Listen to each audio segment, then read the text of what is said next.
शिकार अगर कोई रहा है तो कलमा ला इलाहा इल्लल्लाह मुहम्मदुर रसूलुल्लाह पढ़ने वाला रहा, और दूसरी कोई कौमें नहीं रही। हर कौम तो वक्त और हालात के हिसाब से अपने आप की अपनी मंदिरों को, अपने मनाजिर को तय कर लेता कि चलो आज इसकी पूजा, चलो आज इसकी पूजा। एक राम की मूर्ति 200 फीट, 500, 800 फीट की बनाने की बात कर रहा है, एक परशुराम की। दोनों में फर्क क्या है आप मुझे बताओ। वो भी बात वही कर रहा है, ये भी बात वही कर रहा है। अरे जब इस देश का कोई धर्म नहीं है तो जनता के पैसे को क्यों बर्बाद किए जा रहे हैं मूर्तियों में। तुम्हारा मेला ठेला होगा, करोड़ों करोड़ों का बजट। आप बताइए हमारे उर्स में क्या बजट है तुम्हारा? क्यों? क्या मुसलमान टैक्स पे ही नहीं है? क्या हम टैक्स नहीं देते हैं? हमारे टैक्स का पैसा सिर्फ तुम इस्तेमाल करोगे, हमारे उर्स में इस्तेमाल नहीं होगा, हमारी दरगाहों का सुंदरीकरण नहीं होगा, हमारी मस्जिद ज्ञानबाबी मस्जिद का सुंदरीकरण नहीं होगा, हमारी ईदगाह का सुंदरीकरण नहीं होगा। यानी आप इस देश को हिंदुत्व की आइडियोलॉजी की तरफ जाते हुए देख रहे हैं। जो बात बीजेपी कर रही है वही बात समाजवादी बीएसपी कर रही। फर्क क्या है मुझे बता दो। अजीब है हमारे लोग, दोनों में फर्क। एक नमरूद, एक फिरौन। बोले फिरौन थोड़ा कट्टर था, नमरूद थोड़ा ठीक था। बोले शद्दाद ने तो जन्नत बनवाई थी। बोले थोड़ा तो ठीक ही है जब जन्नत बनवाया था। बोले कारून के पास तो पैसा बहुत है ना। अरे फर्क कहां? क्या कुरान में आपको इस बात की इजाजत दी है? दी है। हमारे उलमाए कराम यहां तशरीफ फरमा।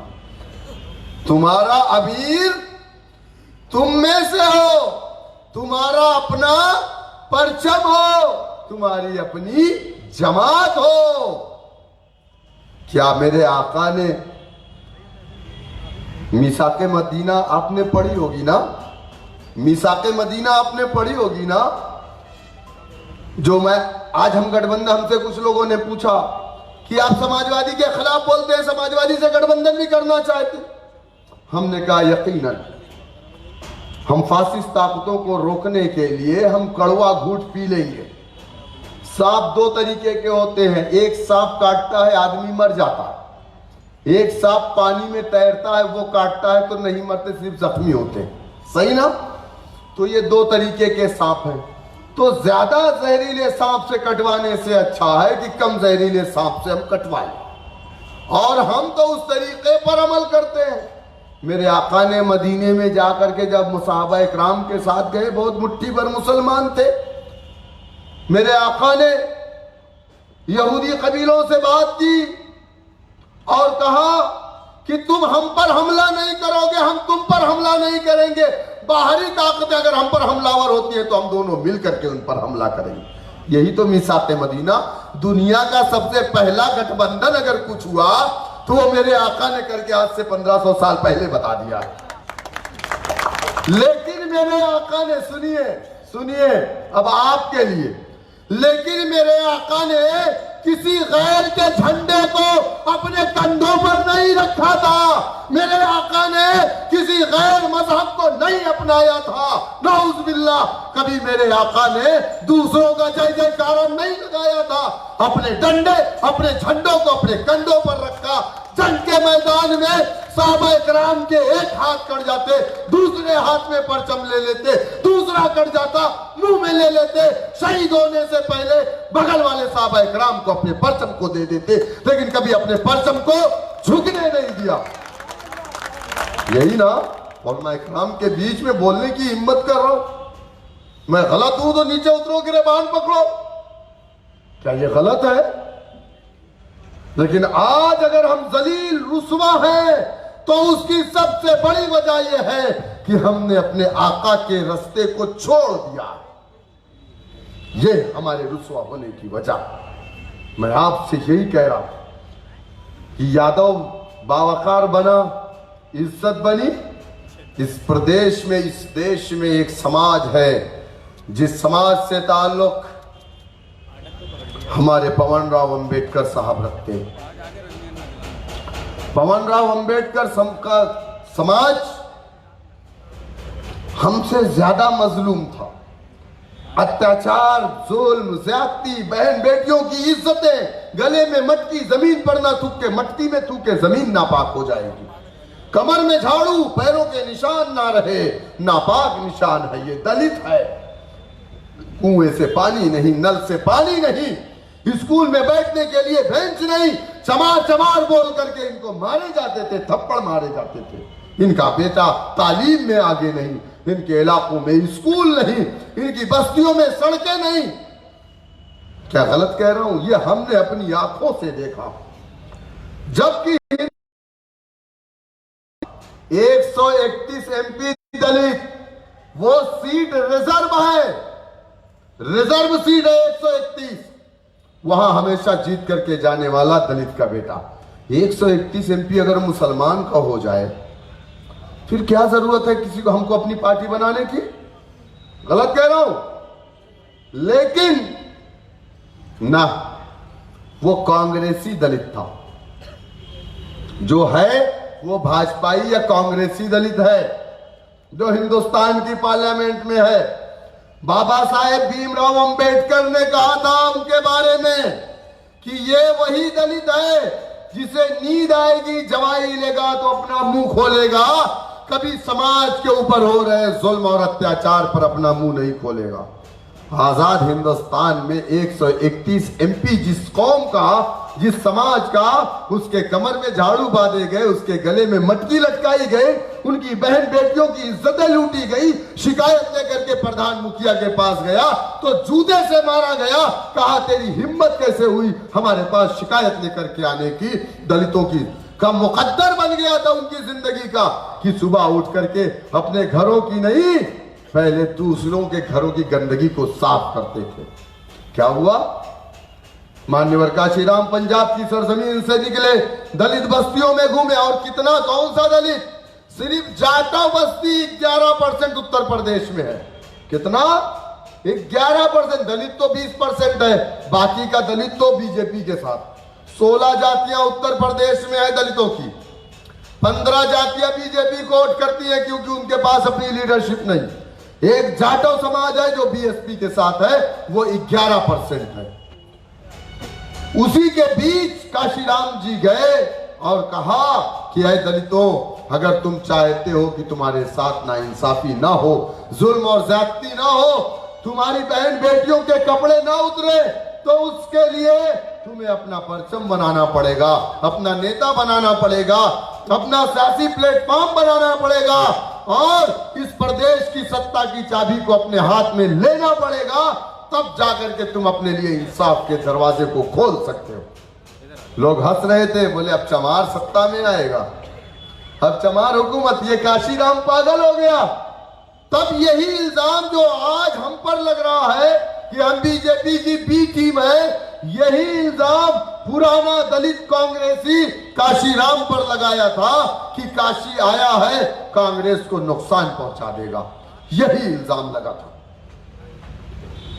लेकिन काशीराम ने समझ लिया था कि सत्ता की चाबी को अपने हाथ में लेना। लोग हंसे, मजाक उड़ाए, गोबर से दाना चुन करके खाने वाली कौम सत्ता में रहेगी, हुकूमत करेगी। लेकिन अल्लाह ने दिखा दिया, जो कौम मुत्तहिद होती है, अल्लाह सुब्हानहू तआला की मदद भी उसी कौम पर आती है। वो 11% मुत्तहिद हुए और अपने कौम की बेटी को 4 मर्तबा उत्तर प्रदेश का मुख्यमंत्री बनाया। क्या बहन जी का पैर जाकर के ब्राह्मण और ठाकुरों ने नहीं छुआ? क्या मुसलमानों ने जाकर के अपनी गर्दनों को कम नहीं किया?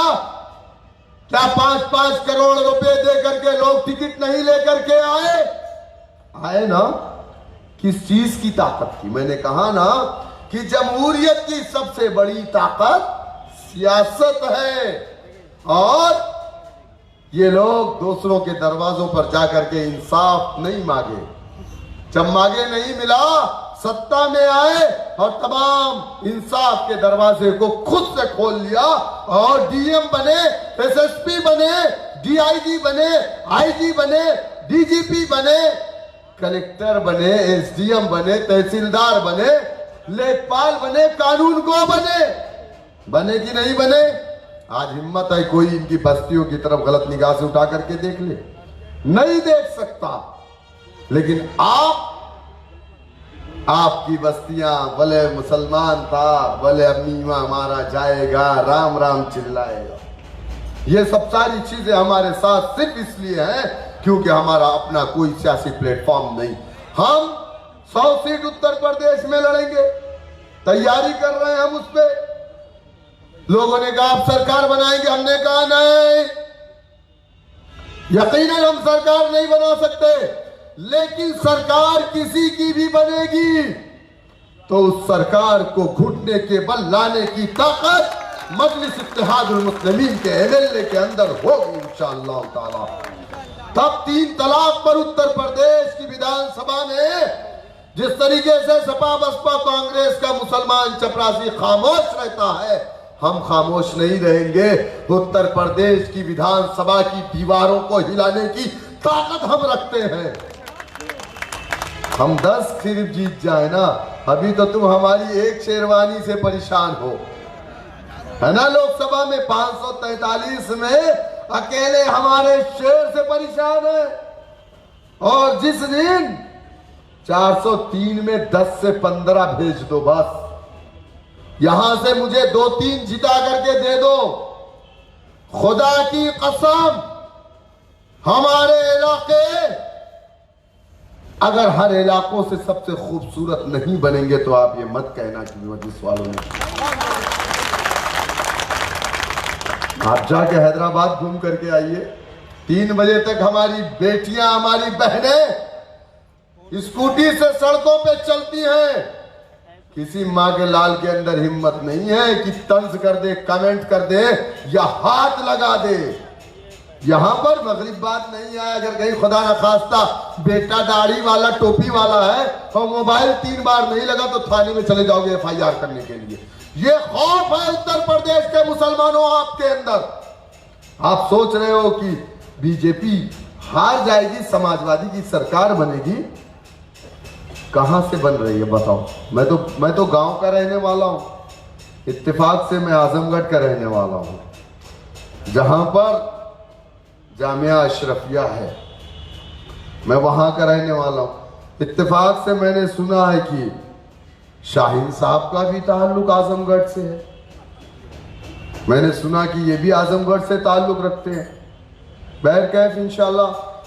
तो 2017 में क्या हुआ बताइए? कांग्रेस समाजवादी का अलायंस कितना वोट मिला? 22% समाजवादी को वोट मिला, 23% बीएसपी को, 6% कांग्रेस को। 2019 में सपा बसपा का अलायंस हुआ, इससे मजबूत गठबंधन उत्तर प्रदेश में नहीं हो सकता। लेकिन क्या हुआ? 5% समाजवादी का वोट कम हो गया, 5% बसपा का वोट कम हो गया, 3% कांग्रेस का वोट कम हो गया। और बीजेपी को जो 40%, 49% मिला था, वो 50% 19 में हो गया। इसका मतलब क्या हुआ? उनका वोट बीजेपी की तरफ चला गया। हमारा वोट था तो ये 5 जीत गए। शफीकुर रहमान बर किसके वोट से जीते? आजम खान किसके वोट से जीते? एसटी हसन किसके वोट से जीते? अखिलेश यादव किसके वोट से जीते? मुसलमानों के वोट से जीते। बोलिए, चुप मत रहिए। 174 साल तक खामोश रहे आप। ये गूंगे समझ लिए, ये नहीं जानते कि हम शाहीन हैं। हमने घोड़ों पे बैठ करके और गर्दनों को काट करके हमने इलाकों को फतेह किया था। 832 साल हुक्मरानी हमने की। हम पर इल्जाम लगाया जा रहा कि हमने मंदिर को तोड़ के मस्जिद बनाया। इस्लाम इस बात की इजाजत नहीं देता कि हम किसी मंदिर को तोड़ करके मस्जिद बना दें। मस्जिद बना भी देंगे तो नमाज वहां पे कबूल नहीं होगी, वहां नमाज ही नहीं होगी। इस्लाम इस बात की इजाजत नहीं देता। अरे आप बताइए, उत्तर प्रदेश के अंदर मैं दावे के साथ कह रहा हूं, 80% मंदिरें इलीगल जमीनों पर बनी है, गैर कानूनी तरीके से बनी है। कोई ग्राम समाज की जमीन पर बनी है, कोई वक्फ बोर्ड की जमीन पर बनी है, कोई बंजर जमीन पर बनी है, कोई पीडब्ल्यूडी की जमीनों पर बनी है। ये क्या है मेरे भाई, ये क्या है? और हमारी लीगल मस्जिदों को कान में आवाज जाती है, तोड़ करके फेंक दिया गया राम स्नेही घाट में। बाबरी मस्जिद को तोड़ दिया, कहा मंदिर तोड़ करके बाबर ने मस्जिद बनवाई थी। अरे झूठो, तुम्हारा मुंह काला हो गया वो एक अलग बात है कि हमारी मस्जिद को तुमने ले लिया, लेकिन कम से कम बाबर तो बाइज्जत बरी हो गया।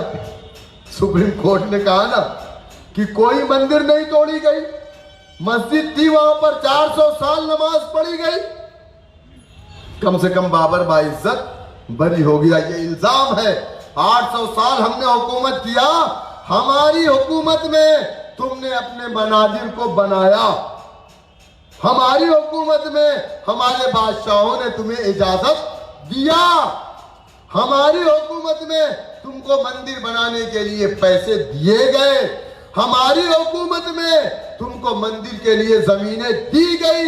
ये इल्जाम है मुसलमानों पर, ताकि ये इल्जाम लगा करके हिंदू और मुसलमानों के बीच में नफरत की बीज बोई जाए और इसको आगे बढ़ाया जाए। उस पौधे में वो जो नफरत का बीज कांग्रेस ने बोया था, उस पौधे में यूरिया डालने का काम हमारी मीडिया भी कर रही है आजकल। गलत कह रहा हूं मेरे भाइयों, मेरे बुजुर्गों, मेरी बात आप समझ गए होंगे। मैं आरएलडी 200 सीटों पे लड़ी थी ना, आपको मालूम है ना, 2017 में लड़ी थी ना आरएलडी, लेकिन कोई इल्जाम आरएलडी पे नहीं लगता है कि ये बीजेपी की बी टीम है। समझो आप मुसलमान हैं, इसलिए आपको कोई नहीं चाहता, आपको लोग अछूत समझते हैं। मैं आपसे एक बात कहूं, आप चाहते हैं कि यहां पर ओवैसी साहब का प्रोग्राम हो, तो फिर ओवैसी साहब के प्रोग्राम में कितने लोग आएंगे, कितने आएंगे? भाई अपने मुंह से ना कहिए, लेकर के कितने को आएंगे? नाश्ते का पैकेट नहीं मिलेगा आपको, पैसा नहीं मिलेगा, अपने घर से 2 रोटी उसमें कीमा डाल के लपेट के लाइएगा, बगल में कोई भूखा होगा उसको खिलाइएगा। हाँ तो फिर आप तैयार हो जाओ, जनवरी की 6 तारीख को इंशाअल्लाह ताला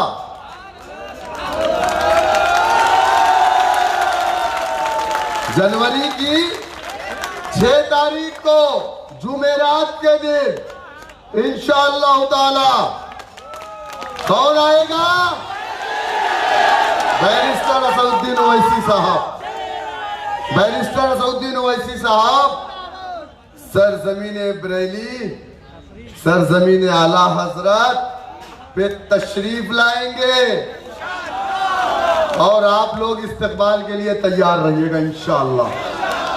ठीक है ना अध्यक्ष जी, तैयारी जारी करिए। शहर सदर देखिए, उत्तर प्रदेश का रिकॉर्ड तोड़ना है, क्योंकि हमारे कायद का भी मरकज बरेली है, समझ रहे ना? तो उस रिकॉर्ड को तोड़ना है। अब तक जो जौनपुर की जनसभा हुई थी, उस जनसभा के रिकॉर्ड को तोड़ना है बरेली में, इंशाल्लाह तोड़ेंगे ना। बहुत बहुत शुक्रिया। वाखिर दावा अल्हम्दुलिल्लाह रब्बिल आलमीन। अस्सलामु अलैकुम रहमतुल्लाहि व बरकातहू।